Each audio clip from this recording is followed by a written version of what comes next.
Hello everyone, myself Dr. Shilpi Goyal, Assistant Professor Physiology, UCMS and GTB Hospital. I am starting a blended learning course for 2 weeks duration on the module Renal Physiology.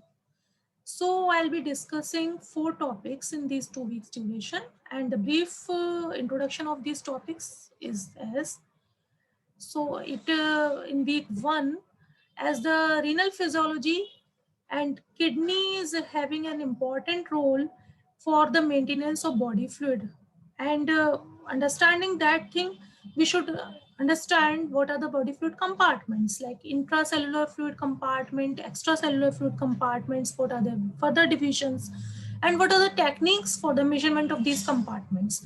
So this is an important part I'll be covering in topic 1, and topic 2 in first week will be the osmolarity and abnormal fluid conditions, and second week will include a topic third topic, that is edema. Edema is abnormal accumulation of fluids. It can be intracellular edema or it can be extracellular edema. We'll discuss about that. And in last, I'll discuss about the renal clearance. So the renal clearance, as we know, this is an important technique for the understanding the renal functions, by which we can measure the GFR by taking certain substances like inulin, or creatinine can be used for measurement of GFR, or renal blood flow can be measured with the help of para-aminohippuric acid, and we can also measure the free water clearance by these techniques. So we'll discuss in detail about these topics. At the last, at the end of the course completion, I will look forward that learner should be able to understand the body fluid compartments, the measurement techniques, and the osmolarity and abnormal fluid conditions, and what is edema, what are the different types of edema, and the concept of the renal clearance.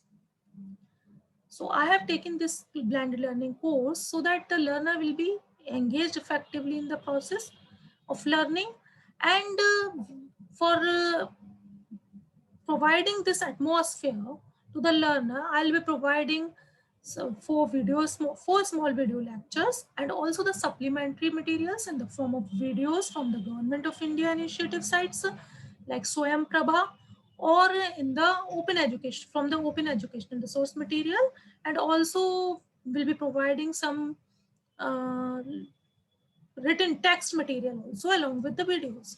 And there will be a discussion forum which will be both ways, like learner and teacher both can communicate freely, so it will solve the queries effectively, and there will be assessment will be in the form of quizzes or MCQs, so that will enhance the learner's knowledge. So I wish you all the best for the success of this program, and looking forward for a healthy, effective learning process which will be of only 2 weeks duration. So let's participate in the process, and hope for the good understanding of the topic. Thank you.